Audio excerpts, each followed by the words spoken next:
Okay, recording. Okay, brilliant. Hi, Abby. So much for coming on and doing this for us. I'm so excited this month because we're always like hearing about Instagram. We're all on Instagram, but some of us, most of us probably don't know quite how to use it properly to get the most out of it and get frustrated with it because everyone else, suddenly somebody puts a post up and they've got hundreds of likes and you think, how do they do that? Okay, so this is really brilliant. Thank you so much for coming on. No, you're welcome. Pleasure. Please tell me a bit about you and what you do and introduce yourself. Cool, thank you so much. So yeah, I'm Abi Hugo. I am the owner of Abi Hugo Coaching, and basically I got into this a year and a half ago. I started an account called The White Thistle, which is an interiors account, and I started it as a small online home decor shop. And as my account grew, I kind of hit 5,000 followers within 6 months. And I had to make a decision where I took the account. At the time, I was selling other people's products, and I also made some of my own products, which are homemade bath boards and reclaimed shelves. So when I hit 5,000 followers, I sort of decided to scale back the shop and just focus on the products I made myself, because the profit margins were a lot higher, and it was a lot easier for me to manage. But it also meant that I could create content for other brands, which is where that account has now gone. So I do create content as well as selling my own products on there. And sort of a few months into the business, I started going to networking events. And I'll be completely honest, no one was interested in my online decor shop. They wanted to know how I'd been successful on Instagram. So I sort of saw this segue into helping, other women in business, because that's what I'm passionate about. I'm a mum. So for me, it's all about flexibility. And Instagram has been the biggest tool for me that has got my business out there. So I started helping people on the side, and as that sort of got more popular, more people started coming to me. So I decided to actually help people kind of almost full time. So yeah, it's a fantastic free marketing resource. I absolutely adore it. It's the number one way I sell. So I cannot rate it enough. And I just want people to understand it a bit better, because I feel like people either have their own personal Instagram accounts, they kind of feel like they know what they should be doing, but when it comes to business, it's a completely different ballgame.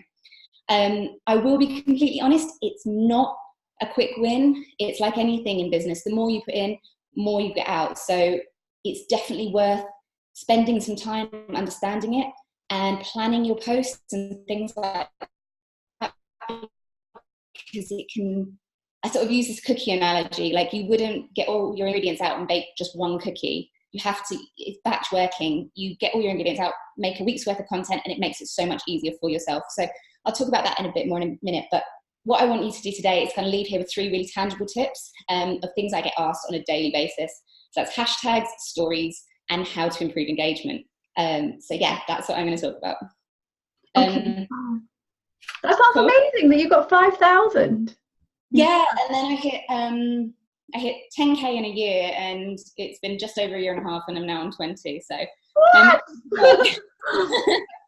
I've been at it for so many years. I've got 2,000 something. There's a method to my madness. I use it strategically. That is honestly one of the things. And for visual businesses, it's such a goldmine, because it's all about visual and creative and beautiful pictures. So if you're a creative being, it is the place to be. Exactly, yeah. We all are. Yeah, exactly. Yeah, that's why I was so excited to talk in this group. So I thought I would start with hashtags, because they are kind of the foundation of Instagram. They are a way of categorizing content, of how people find new content, but often businesses tend to use them quite wrong, shall we say.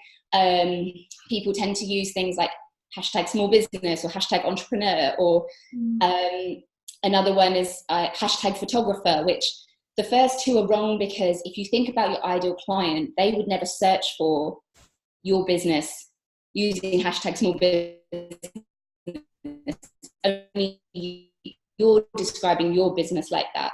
And having a photographer, if you were a photographer, is so massive. And what I'll do is I'll share my screen in a minute, just to show kind of what we call lifetime posts. If you look at it, I think there's over 800 million lifetime posts, which means 800 million photos have been shared with that hashtag. And the problem with that is it's just so big, it will disappear. Your post, when you use it, will disappear before you've even had a chance to blink. I'm going to share my phone and see if Hopefully this works. Okay. Technology. It's not always my friend. Okay, let's see if this works. Tell me if you can see the screen. Perfect. Okay. That little boy, cute. That was my little boy. Yes, he's just turned 2 and is a little terror. Cool. Okay. So if I search, I just clicked on the little magnifying glass at the bottom, and in the top bar, I can search for, if I'd search for photography, I'll just show you how, and the third one across is tags. So, okay, so 476 million times. So I'm going to show you this as an example because it is just such a good example. So you have top posts and then you have recent posts. Now the aim of using a hashtag is that you want to stay at the top of engagement for as long as possible. Top posts are the most engaging posts. It means that people have liked it, commented on it, saved it, and it's what people want to consume. Recent posts is a bit like how Instagram used to be, as in it's a chronological order of posts. Now, the absolute ideal is to turn up in those top posts, but you have to have a super engaging post. So if you can't appear in those top posts, you want to appear in the recent posts for as long as possible, because people, when they click over to it and to explore it, you're still going to be in those top few posts. Like I said earlier, the reason that using a big hashtag won't work is by the time you've posted, you'll be all the way down here because so many other people have posted. So it's better to use smaller hashtags. And I was going to show my friends on WhatsApp. She lives in Hounslow and she doesn't like it. So yeah, using things like hashtag small business and hashtag entrepreneur, your ideal client will never search for that.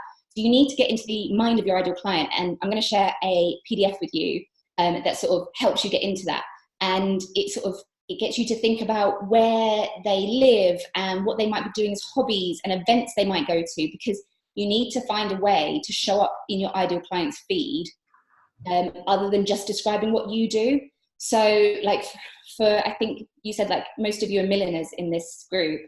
Yeah. So Ascot is a massive thing. So you could be using not just hashtag Ascot. There will be, if you look at influencers who go to Ascot, you can check out the hashtags that they're using.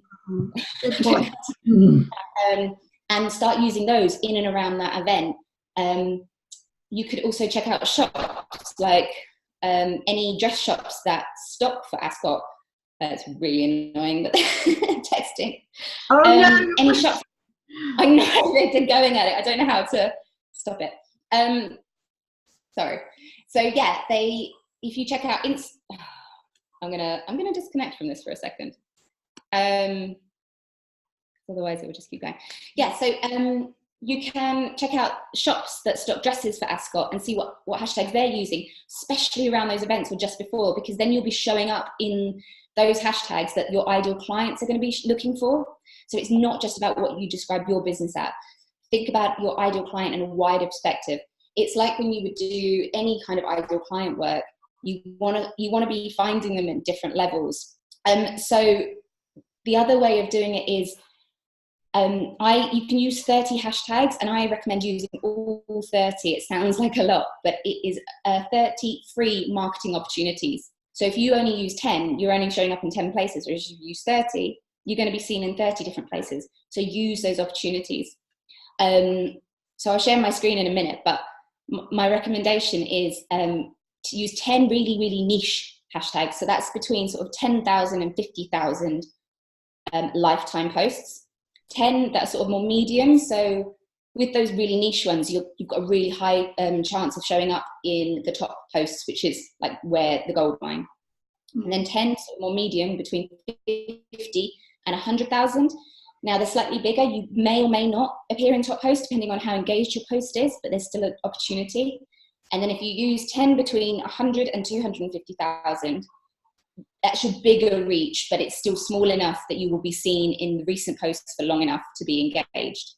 Now, I did check out hashtag hat makers, which I don't recommend using because I don't think your ideal client would search for hat maker, but milliner and things like that they may, or fascinator.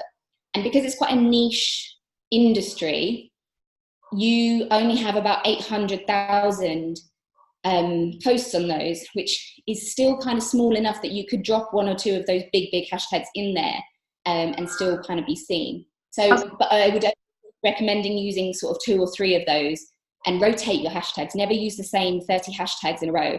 Have a couple of sometimes for ease, copy and paste. But yeah, so try and have a couple of different sets. I personally have like, I don't know, 50 different sets because I just rotate depending on what I'm talking about in my caption or what my photo's about. I have different sets for them all. So yeah, once you start doing the PDF that I'm going to send, you'll find yourself building a big set anyway. So just keep rotating through them. But I was just going to show you some ways of, I'm going to share my screen again. Hopefully my friends have decided to stop. So if I was to search for Ascot, which is what I was searching for earlier, underneath you've got related hashtags. So Spring Carnival, Sandringham, these are sort of things that people were searching for when they search for Ascot. I mean, that's more location based, but then if you search for fascinators, again, Hattinator, couture, millinery, these might not be things that you necessarily thought of, but it means that the people searching for fascinator are also searching for these hashtags. So these aren't not ones people are using, these are the ones people are searching for. They're actually they're typing this in. And potentially, yeah, searching for those. Oh, that's really good to know. Yeah, so if you then went on millinery design, you've got 17,000 people, like that's how many posts. So you've got a real good opportunity of showing up in these top posts here, because if you look, okay, she's quite popular, but that was posted on the 26th of July. So that's been there for a long time because it's such an engaged post on quite a small hashtag. So it's a really, that looks like a pretty good one. 125 likes, that's not unattainable for smaller accounts. So you can show up because it's a smaller hashtag, if that makes sense. Yeah, so that's a quick whistle-stop tour of hashtags. And like I said, I'll share the PDF, which gives you some ideal client work. And it sort of gets you thinking. It's more, don't write down hashtags initially, because on the first page, it's just got buckets of things to write down to share your ideal client. And then you start doing the research on Instagram, literally the way I've just done. You type in you type in the keyword, and then you search through the related hashtags. And it will just get you building this big pool of words that your ideal client is searching for. Any questions on hashtags before I move on? That's really interesting, thanks, because I tend to just, and I think other people do put the big ones in, like we put Ascot. I assume that hat clients are going to be putting in London bespoke milliner or London milliner, and then there must be, hundreds coming up like that. So that's interesting to know that we have to niche it down.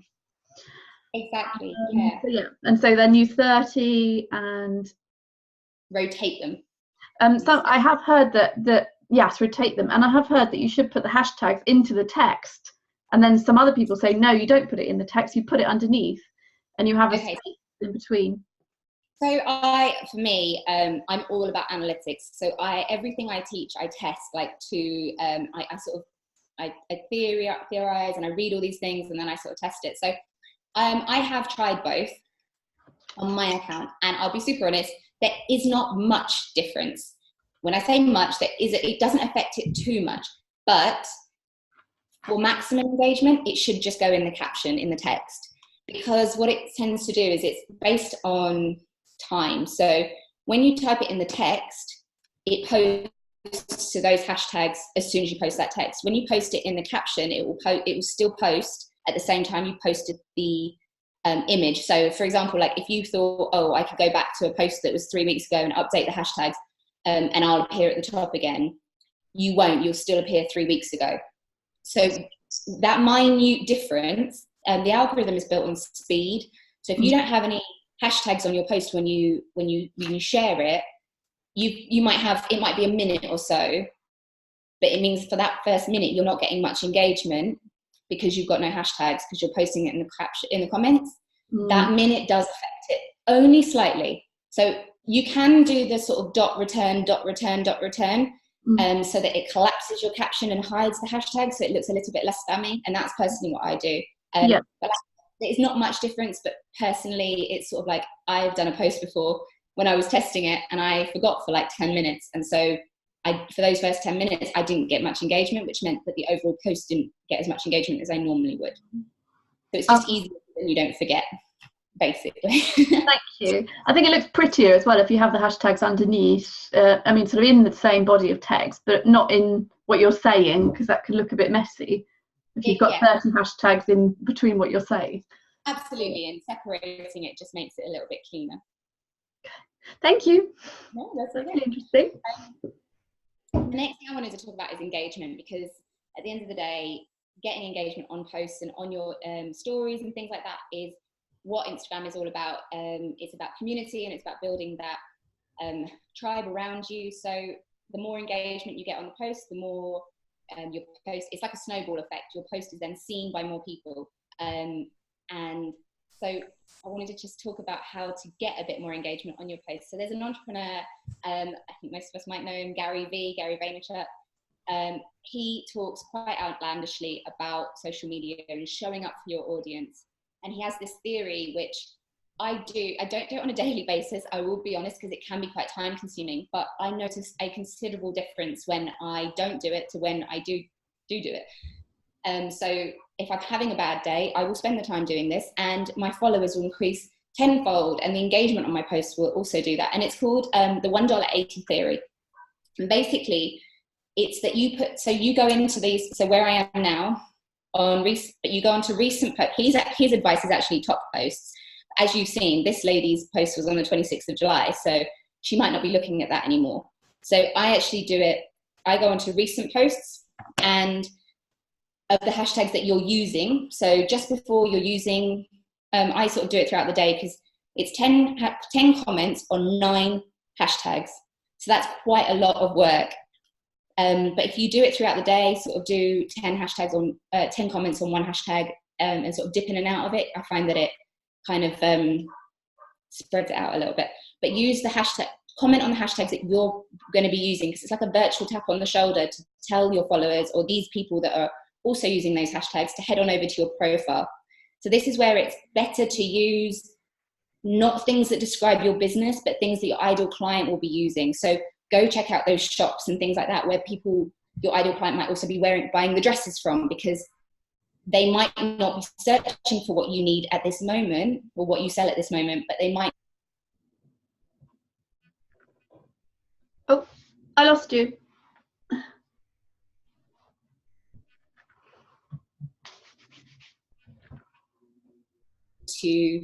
Hi, sorry, I lost you a bit then. I thought that went a bit. Sorry, the line's not brilliant. Where did you hear me? I lost you for about 30 seconds. Oh no, okay. So I was just saying, like, go onto the shops and things like that, because your ideal client might not necessarily need a fascinator at that moment, but what you're doing is sort of telling them that, hey, come check out what I do. Yeah, sorry, I lost my train of thought a little bit there. Sorry. That's okay. So yeah, this is where you don't want to necessarily look at hashtags that you describe your business as, but get into that real ideal client work and go get them looking at your, but you want to use, sorry, that's what I was saying.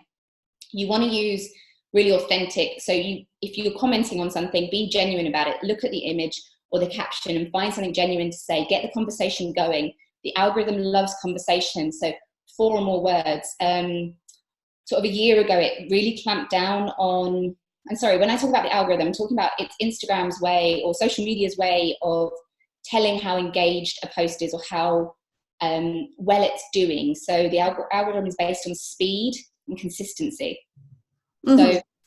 So the algorithm likes 4 or more words because it's more conversational. A year or so ago, it clamped down on accounts for using what they call bots, which would leave just like 1-word comments or emojis or something like that on people's accounts. So the way they tell more authentic engagement is, longer form comments and captions. So if you can get that conversation going, it's sort of, it's better. So same with your captions, when you're writing captions, try and ask questions and things like that to get that conversation going and giving your audience something to respond to.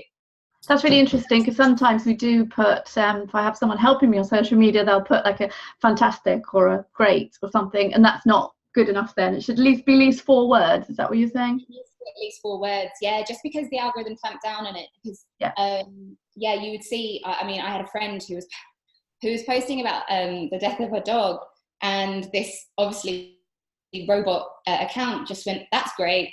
That was their comment, and it was just so atrocious. And you can probably see it on your own account. As soon as you post, you'll get a couple of comments, and it will be these robots that are targeting specific hashtags, and they'll leave like these really generic, really odd comments that just don't really align to what you're saying. So the more authentic you can be, and the more you can find something genuine to say, it just works in your favor. So can I just clarify, you're saying look for a hashtag that you would use on your own posts. You're Googling for a top hashtag or a recent post hashtag, and then you go into that hashtag and you find other people's posts via that hashtag, and then you comment on them. Yeah, so literally if I was searching for millinery design, I would literally go onto this hashtag.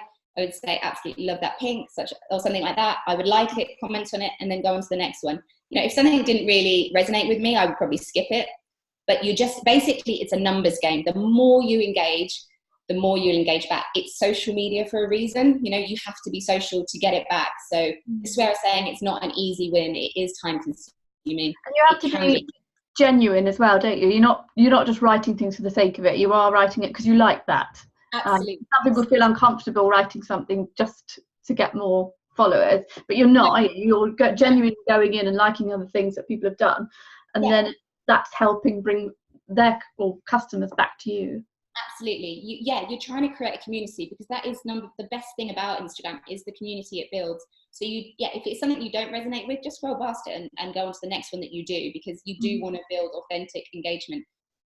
Because what you're doing is, if you're really telling someone you love something, that they're going to be more likely to head on over to your account and reciprocate the love. So, so yeah, and on your captions. So this is quite an obvious one, but people often tend to forget the obvious things when they're like bombarded with all these techniques. But ask a question get your audience. So once a week, I will ask a really random question. So like, what book should I read next? Or what should I watch on Netflix? And it is purely to raise my engagement, because people like to talk about themselves and offer opinions and advice. So I will get hundreds of comments on that kind of question, whereas I might not get so many on a regular post, but it boosts my engagement, and it will keep it going along a bit more. So I'll get a lot more followers from that, because it's telling the algorithm it's an important post. And the other way to do it is to go into your analytics. So I really recommend, like I said earlier, all about the analytics. So dig into your analytics on a regular basis.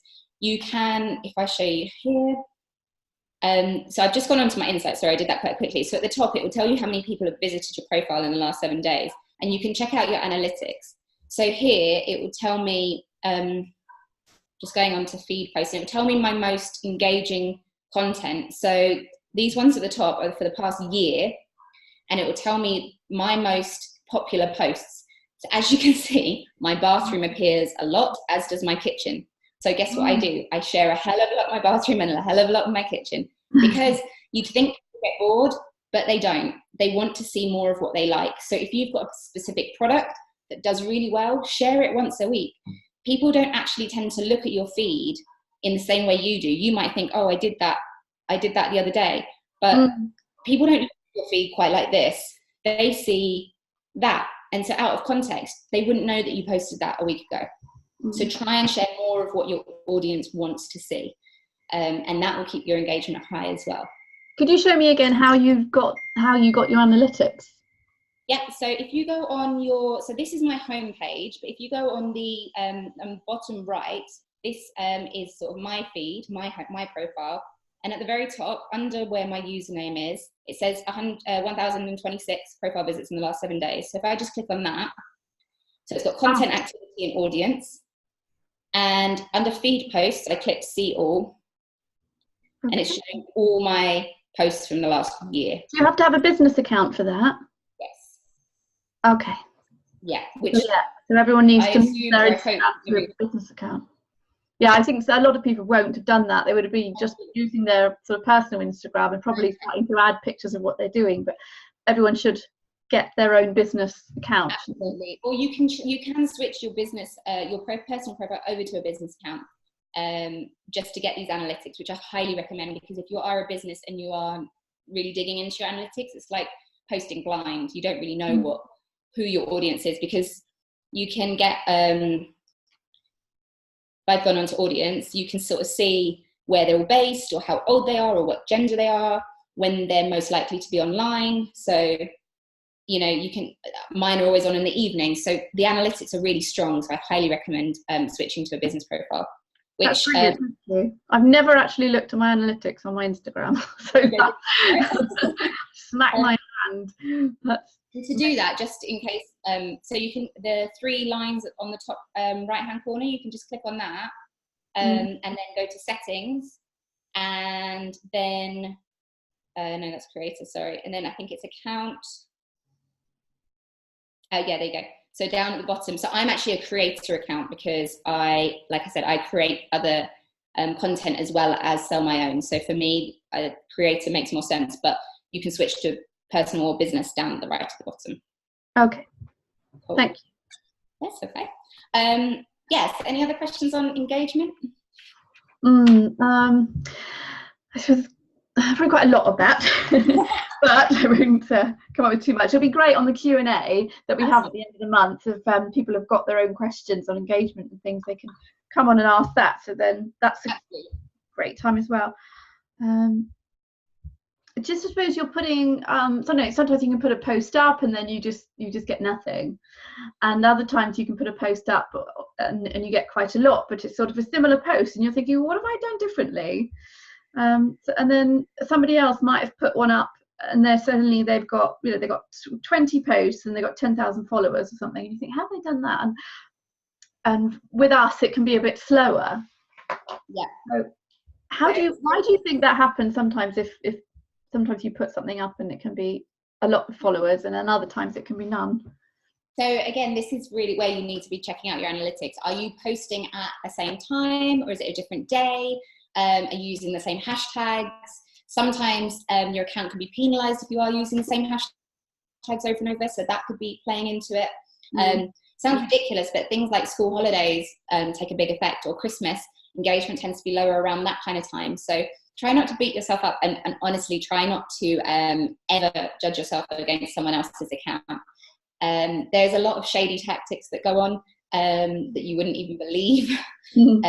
You don't know how people are getting that engagement, which is quite worrying and quite upsetting. But my biggest advice and takeaway from this is, if you don't focus on the numbers so much in terms of what everyone else is getting, it is far, far, far better to have 100 people who are following you and every single one of them will buy a product from you, than 10,000 followers and none of them buy anything. So think about numbers and flip it on its head and think, if I want a new follower, I want that person to buy from me. Yeah. Okay. And we tend to, I hope this helps everybody else as well, just using me as an example, we tend to post say lunchtime, and then I might do it on my way home, or whoever's helping me might do it just before we leave, because then we're thinking people are on the trains around then, and I don't always want to put, I hope that's sort of the right times. I mean, sorry, I'm interrupting you quickly there, but I find lunchtime actually the worst time to post. So yeah, so that might be a trigger in why you're not getting as much engagement. So in the UK, with 90% of my clients, it is past 7 p.m. and that tends to be when people are sat on the sofa, they've probably eaten their dinner and then they are just watching TV and scrolling Instagram. That tends to be when people are most engaged, or at a push first thing in the morning when they wake up and check their phones. So even 11 o'clock is not a good time? You think they might be having tea or something, or a break? Yeah, no, because do it in the evening. Yeah, because people are at work, aren't they? They haven't got time to be going on Instagram. So if you think about the amount of people that might be checking their phone at 11 or 12 o'clock during the middle of the day, it's not going to be as many as are probably just sat there scrolling in the evening. Okay, and you should be consistent as well, shouldn't you? You can't really leave it for a week And then come back and then do 1 or 2 and then leave it again. You need to do every day. Right. Ideally, it's every day. Absolutely. Once a day, if not twice a day, but it gets very overwhelming. So once a day is what I recommend to most of my clients. However, I understand that we are all businesses, and at the end of the day, we've got so much going on. So my recommendation rather is, if you can't commit to once a day, commit to a consistent schedule, a bit like people that blog or do YouTube. Your customers come to know when to expect content from you, as does the algorithm. So if you can't post daily, pick the days that you're going to post, and maybe that's a Monday, Wednesday, and a Friday, and you post every Monday, Wednesday, and Friday. So yeah, you can't sort of disappear for a week and then post like 3 posts in one day and think that's going to make up for it. It's all about the algorithms. So it's going to, Instagram are not going to like you if you do that. And keep it down. It's a business. They want eyes on their content. So if you are posting consistently, you're sharing new content with the platform, which keeps more eyes on the platform. So it's going to prioritize the accounts that are creating content for their platform. And if you're not, they're going to be like, well, you're not helping us, basically.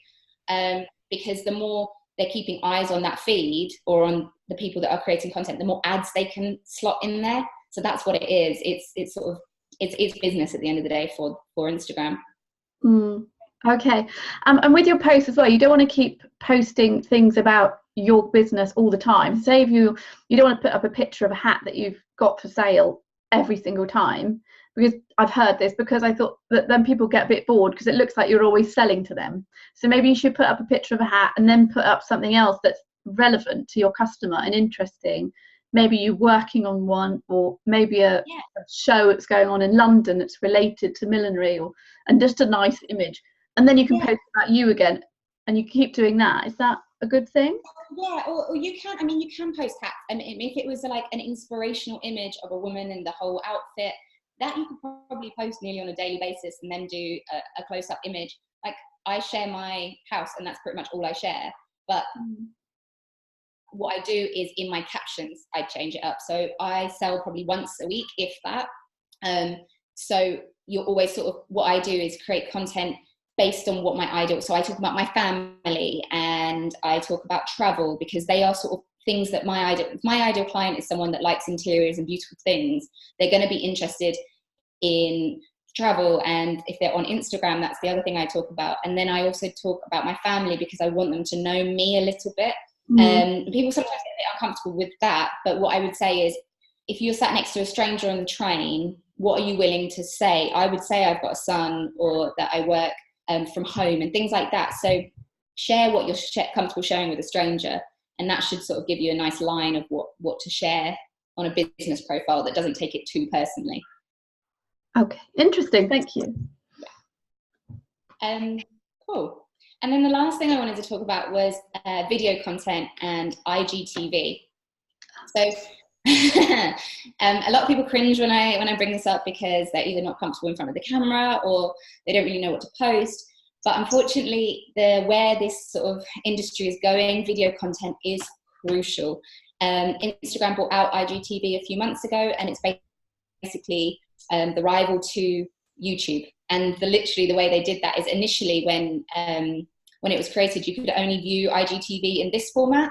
A month or so ago, they updated it so you could view it like this, which means that users can literally upload YouTube videos onto IGTV now.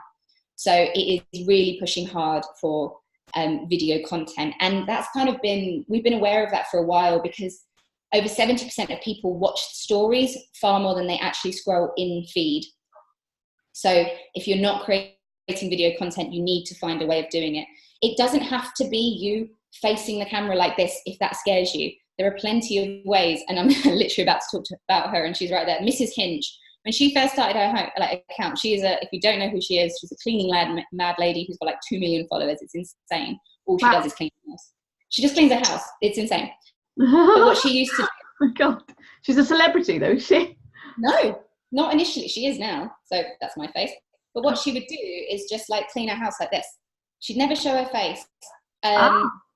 So you don't have to, so you could show yourself working like this, or, you know, you could take a picture and type over it. So that's still video content, because it's still you've got 15 seconds for one video on stories, and IGTV has got over a minute of footage, and I think it's up to 10 minutes for smaller accounts. The more you use it, Instagram might give you more time. So try and find a way to sort of introduce it into your content. IGTV is brilliant because if you create it, you can then share it to your feed. So if you create so that's actually up here. So you can see where my direct messages are, which is, it says 5 direct messages. If I go on there, this is IGTV, so this is how you get to it. And there's a little plus button up there, and you can just you can upload, just all pictures of Henry, my little boy.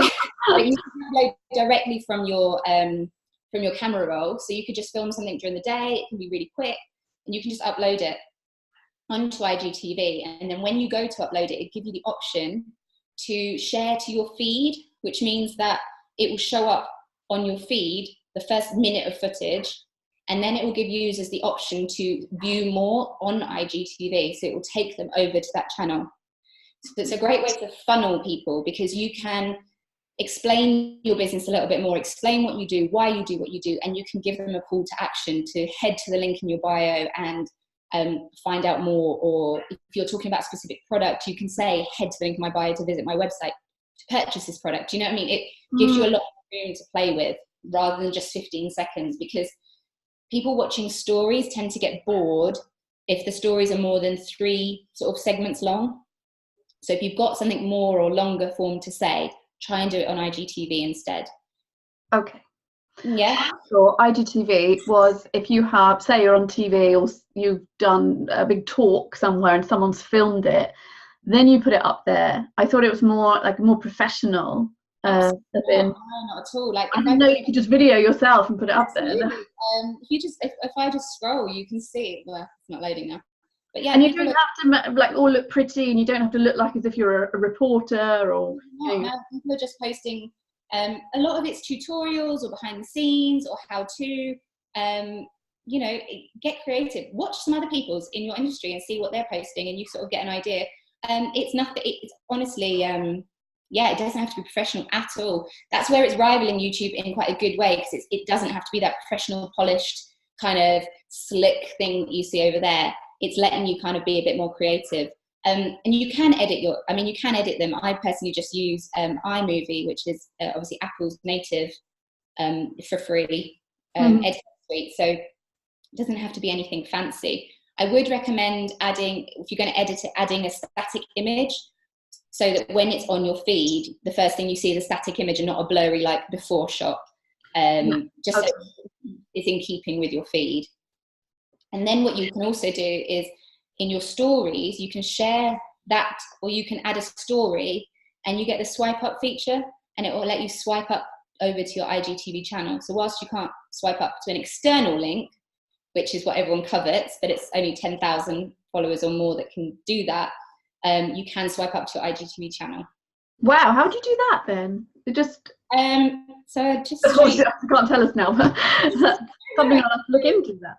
So for example, if I did this, at the top you can see there's the download, the arrow and the thing is a download button, and then I've got a smiley face button, and then sort of what looks like a link.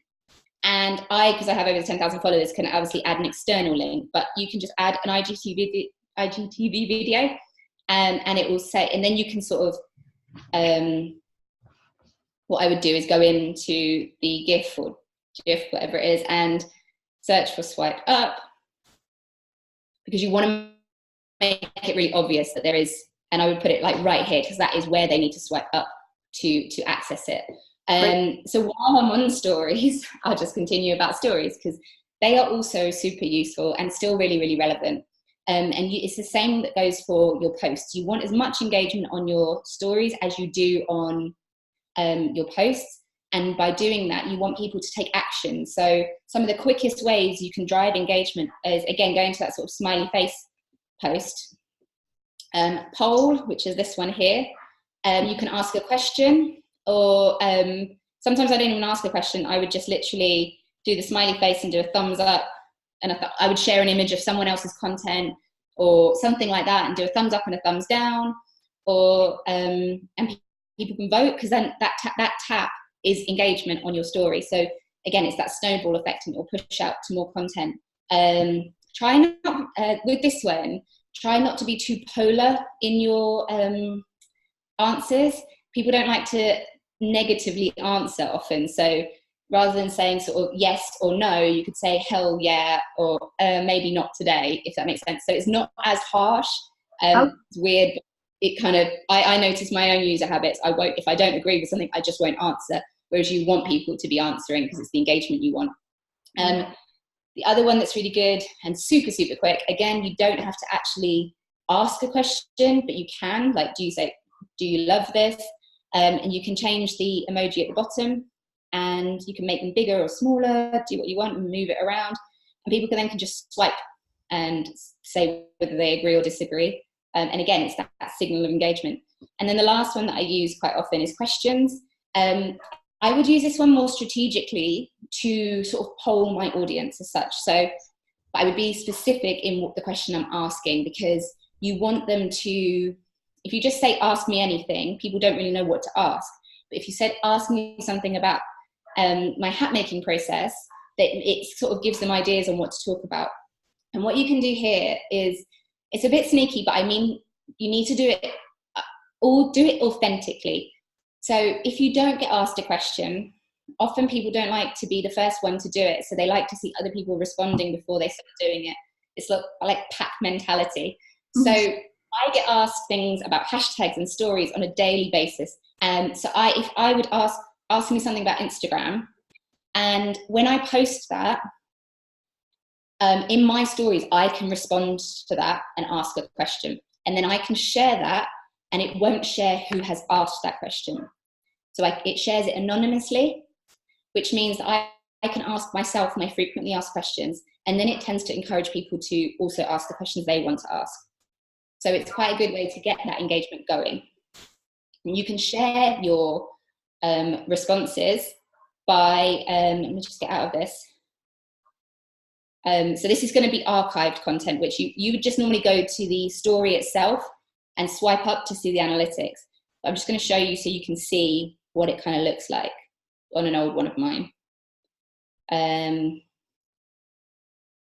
So for example, here, I said, whose kitchen is this? Because I found it and I thought it was beautiful. So if I swipe up, this is where, so I just swiped up slightly, and this is where you can see the responses. So if I clicked reply and share response, that's someone telling me whose it is, but their username isn't shared.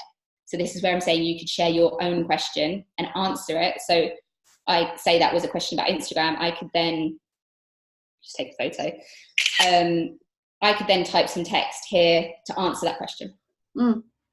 And that's quite a good way of getting feedback, or answering those frequently asked questions that your customers might have. But and I would do that on a fairly regular basis, maybe once a week or something, because you get new followers all the time, and only up to 7% of your audience, which is a good engagement rate, see your content. So share it more often than you think you need to, because chances are not your entire audience is seeing it anyway. And you should do this in the evening again, around 7ish. No, so with stories, it's better to have like stories kind of going continuously. So you might upload a couple in like just throughout the day. But so they're 24 hours, aren't they? Yeah, they're 24 hours. And rather than uploading a whole chunk so that you've got like 10 or 20 in a row, you kind of want to have enough so that people are, every time they click onto the app, there's something new for them to discover. So yeah, just upload a couple every time you go on. And that could just be sharing an image of someone that someone else has shared as an inspiration, or just a quick update on what you're doing. Stories are great because they don't have to be curated like your feed. They can be quite off the cuff and a bit more fun and personal behind the scenes. So another trick, so the same with posts, but people tend to forget this, is that if you don't put a hashtag in your stories, no one outside your current audience can see it. Wow, didn't know that. Yeah, so if you add just one hashtag, you're more likely to be seen. And what's great is that, again, because you just reacted that way, I just didn't know you put hashtags in stories. No, not many people know that. So you can use those bigger hashtags because you can be seen, because not many people are using them via the stories. So if I just show you what that would look like, and don't get put off because you can't see your own story in the hashtag story, because you might not be able to see it, but other people will. So if I just went back, so this one doesn't look like anyone's used, actually they're not, no one's really using it. So what you would see, here you go, this one's got it, is that pink ring around it. So if I tapped on that, I would be shown a handful, gosh, that's loud, a handful of images or stories where people have hashtagged using that. They just put it into the text, nowhere specific. It can be anywhere. So I wouldn't, oh gosh, they're all very loud. So I would just actually upload it and make it really small so it's not even obvious. So I would just type it in, hashtag.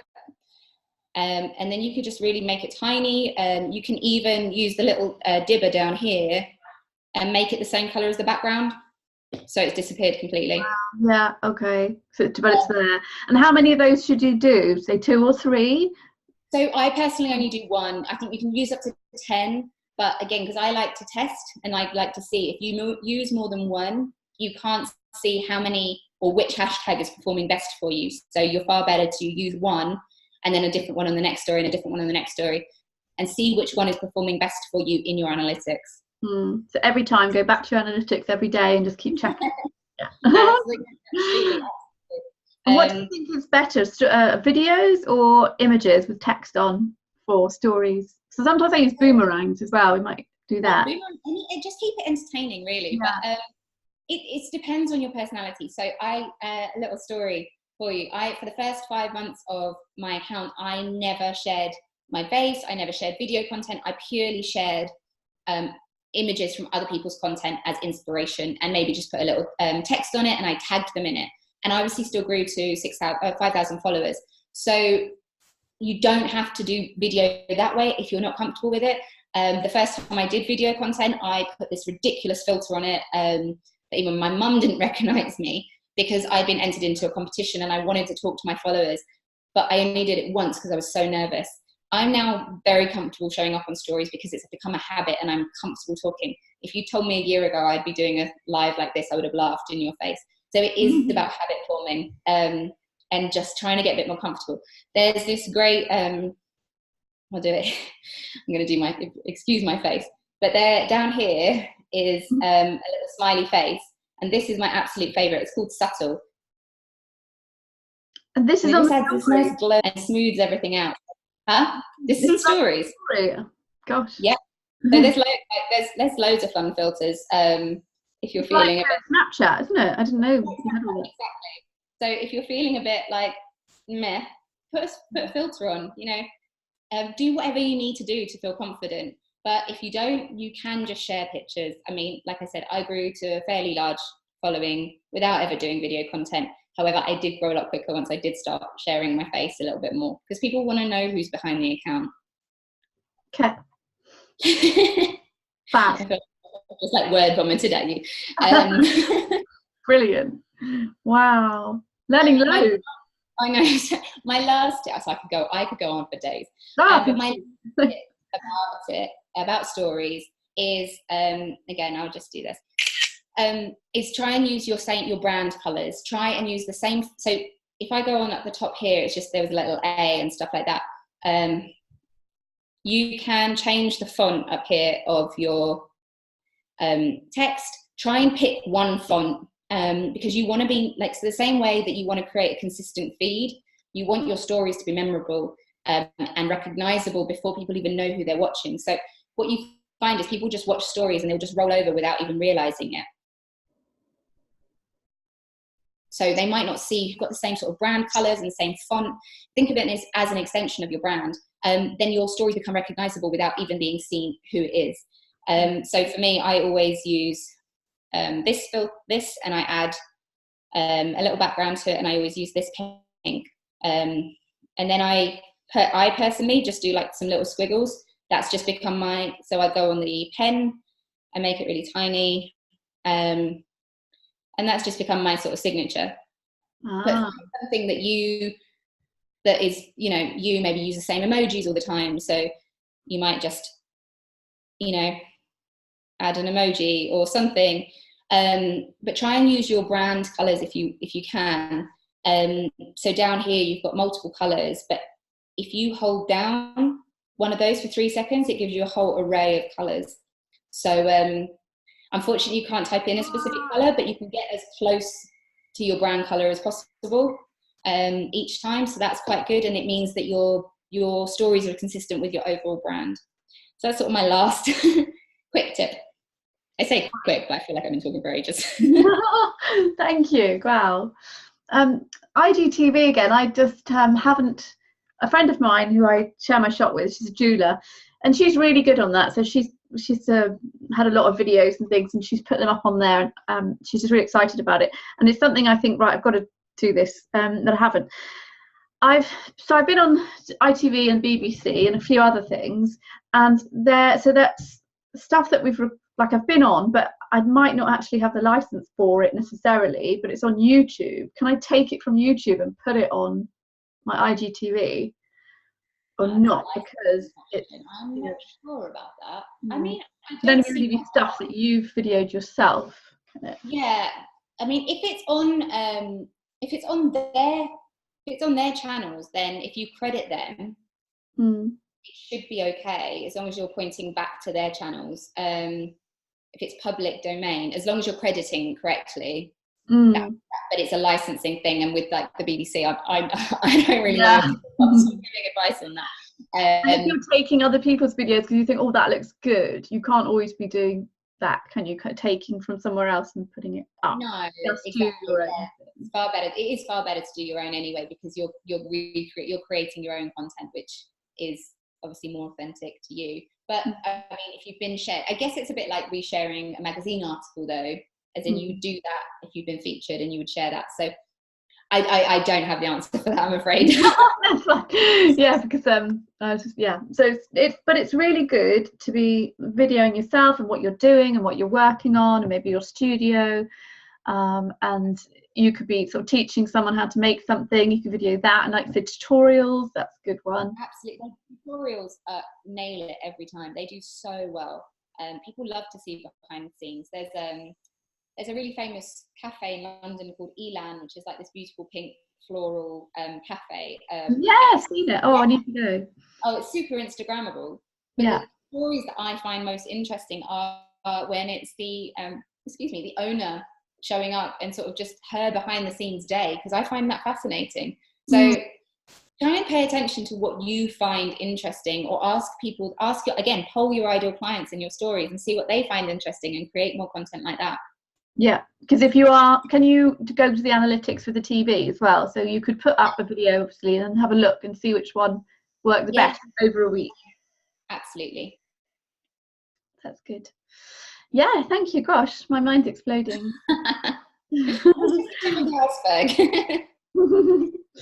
Thank you.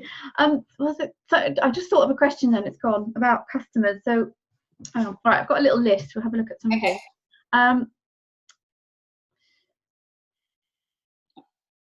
Sometimes, I don't know if you can answer that really, if it's a proper question, but sometimes, you've got so many followers and it can suddenly jump up by 10 and then it will jump down again by 10 and you think, I was nearly there, like I was nearly on 1,000 or something, and then it's just sort of going up and down and it's not really moving. But if you put all of these things into action, what you've said, then it should just be consistently going up. But I assume that they might be just dropping off because maybe they were bots, or maybe they were... Absolutely. That is normally what it is. So people engage, like I said earlier, people engage in these tactics to try and boost their own accounts. So I still get people unfollowing me. And what it is they're just following you to try and get a reciprocal follow. So just try and ignore it when this happens, because they were never true fans anyway. They were only following you because they wanted something in return. And what often happens is even if you follow them, they'll unfollow you eventually. So try not to worry about those people, because they were never, ever really true followers. Yeah. So just if you focus on all this stuff, then you should be bringing in the real people that admire your content and your account. So, and it's them you should be focusing on. And the way to find the right customers for you, like you were saying, is the hashtags, but not using the generic ones, using more specific ones for you to help your posts go to the top. Because Yeah, when you go onto Instagram, there's always images there, isn't it, that Instagram have shown, like that they've shown you posts because they think that you could be interested in that stuff. Yeah. And that tends to be the stuff I'll just look at, and then I'll go in and do my own post. Yeah. So we want to be up in that top 10 so that then people find us. Yeah, you really want to be showing up. You want to be showing up. So if I click on the magnifying glass, this kind of content is what Instagram sort of chooses, that things that I'm interested in. So it's done me quite well. I mean, I find all of this quite beautiful. But what you want to be doing is showing up in this feed for your ideal clients. And so if you study your ideal clients and what kind of accounts they follow and what content they consume, then you can start creating content like that for them. And then you should start showing up in the explore page, which is what this is called. And that is like, if you can head there, your account will soar. So I've appeared there a handful of times and I'll get hundreds of followers within a few hours. But it's about creating content that people want to see. At the end of the day, it's sort of playing the game, trying to create what you want to see, or what you want to create, but then the fine line of trying to create for your customer. And should you go into a post that you like the look of, that is something to do with a hat, and then sort of go to their customers and start liking? Yeah, absolutely. So then they like you. Absolutely, yeah. So I'll often go into other people's accounts and just go into their follower list and start engaging with their followers, because their followers are likely my ideal client as well. So, yeah. And that seems silly, but that thing at the top when you've got 700 odd followers and you're following 600 and something or other, does that matter? Should you just ignore that? Because some people, I've seen that the ones they're following about 10, but they've got 20 million following them back, and I think unfollowed everyone. Should you just, that there isn't an etiquette to that, is there? They just ignore it. So it doesn't. So you can physically only follow 7,500 accounts, but basically your follow account shouldn't really matter compared to the amount of people you follow. Your follow account should be more about what you want to consume. So try not to worry about that matching up. So I only follow about 1,000 accounts, which is still too many realistically, because I never see 1,000 photos. So try and only follow people that really inspire you, because that's the content that you're going to see. And a year ago, I started getting into all these follow trains. And if you don't know what they are, don't worry, just ignore it. But they're not good for your account. And my content started being clogged up with things that I just didn't want to see. So I unfollowed a load of accounts. So the reason I only follow a small number is because that's just, I can't consume that much content. Try not to worry about. So just follow the things that you really like. Too much.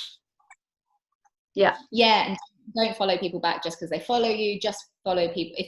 If people are going to follow you, they'll follow you because they love you, and they'll stick around whether you follow them back or not.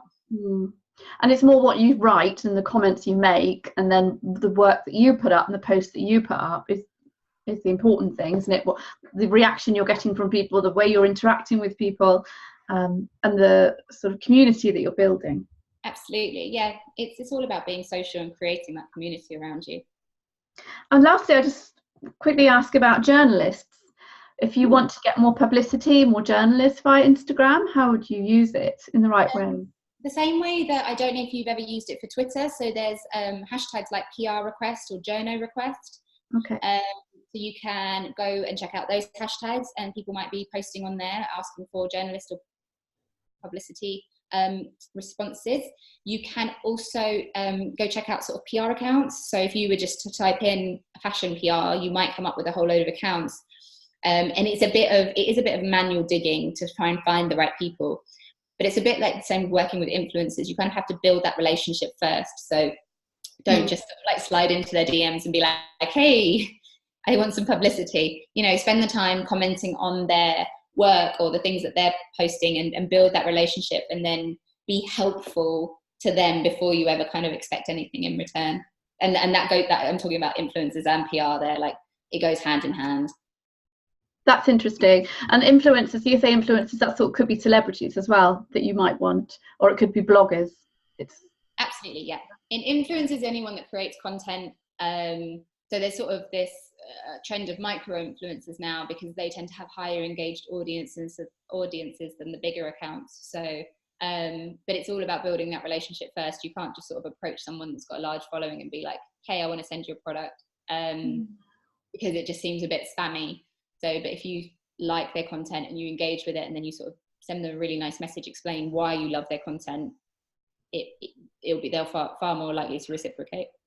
And if you wanted a celebrity who loved someone who you really would like to put a hat on, should you sort of try and build a relationship with them and talk to them, and then maybe DM them later on, but you probably get ignored for, or do you go to their agent? I was going to say that's really difficult, because with the bigger accounts, they're often not managing their own accounts. Yeah. So if you're talking about someone with over 1 million followers, they're going to have an agent. Even people with like over 100,000 followers tend to have agents. So they'll normally have their email address there to build that relationship. But you'd have to have a really strong, stylist as well, isn't it? So you've got to get hold of their stylist. Absolutely. That's the people who'll be putting the clothes on the celebrity in the first place. Yeah, so it's not, so that kind of thing is harder to do from Instagram if you're going for the big celebrities. However, if you're going for the more micro ones, which are under 100,000, you're more likely to get a response directly from them on Instagram. And do you think if you've got, say, 1,000 followers, then you can go for somebody that's got a few thousand more than you to try and build a relationship with? But if they've got 50,000, then leave it alone. If you've got, say, 20,000, then you can go for somebody with 30,000. It depends on the influencer, I'd say, because I do some of this work, and I would work with someone with 1,000 followers because I care about small businesses. So I would be happily share a smaller business on my account. It just depends whether they are willing to do free work or paid work. People over 10,000 start to expect money in return for content. Over 10,000? Yeah, people are starting to get a bit like they want to be paid for their work, because it tends to start becoming sort of a side hobby or even a full-time job for them. So you can go for the bigger accounts, but and again, the more you build a relationship with them, the more likely they might be to do it for free. So yeah, so all about building relationships and just creating communities. Absolutely. A lot of work, isn't it? But it's worth it. It is, and it doesn't have to be a lot of work. It's sort of like, if you do it strategically and you don't get sucked down the rabbit hole, that's the thing. It's not to get sidetracked by doing all this other stuff. It's be very strategic with your time on the platform, and it will pay off. And planning what you're going to do, what you're going to say beforehand. Do you think maybe get your posts ready the week before, so work out what you're going to say each day? Yeah, absolutely. Instead of off the cuff. Yeah, because that's the thing with the cookie analogy. It's like, don't spend half an hour baking one cookie. Spend sit there writing a week's worth of content, and then you don't have to think about it. You're just spending the time engaging on their daily basis rather than creating the content. Okay. And would you use those apps which, like, HostGator? No, not that. It's I can't remember the name now. The apps where you can put all your content in and it'll share it for you at a certain time. Be very, very wary of those apps and check that it is an Instagram authorized. When Instagram had its clamp down on the bots, it clamped down a lot of third-party apps. Instagram has got really, really strict API rules. So there's only a few, I think, not many that will actually auto-schedule for you. You will still get a reminder and you have to push post because it doesn't want anyone having its like intelligence as such. So be very careful with using those kind of apps. I think Hootsuite is an authorized one. Yeah, Hootsuite, Planoly, Plan, that's Plann. They are sort of all authorized ones, but I don't think they will actually schedule for you. But they'll give you a reminder to push post. Okay. But just be very careful. I'd also tend to, if you do the auto scheduler, it tends to, the engagement tends to not be as high anyway as if you were posting directly from Instagram. So what I actually do, just quickly, is if I was going to post, I create drafts, which I don't know if people know about drafts. Nope. Slow now. So I would just go to add, there we go. So down here I've got a draft.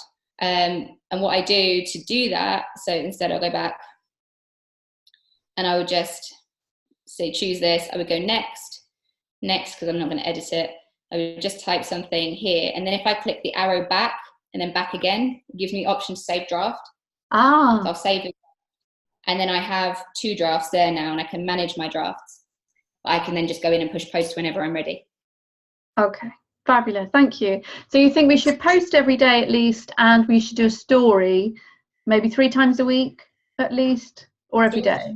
Story should be every day. Okay, story every day, and then post every day, and then some TV. If you can. Yeah. Great. Thank you so much. That's really helpful. There's a lot for people to be getting on with, and everybody write notes and go through this again. Don't just watch it once. Go through it again. Make sure if you miss stuff, write it all down and then put it into action. Because a lot of us watch all of these trainings and then think, oh, I'll remember that, and don't remember it and don't put it into action, and then wonder why nothing's happening. So please put it all into action.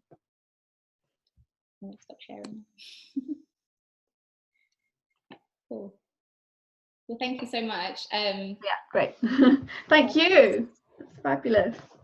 Cool. Nice to meet you properly. Yes, you too. And yeah, we'll speak to you soon. So we've got the Q&A at the end of the month, end of September. And if anyone's got any questions, then you can meet everyone that comes on. I'm sure everybody will be really excited to chat to you, and we'll chat soon. Thank you so much for your help. Thank you so much. Take care. Bye. Bye.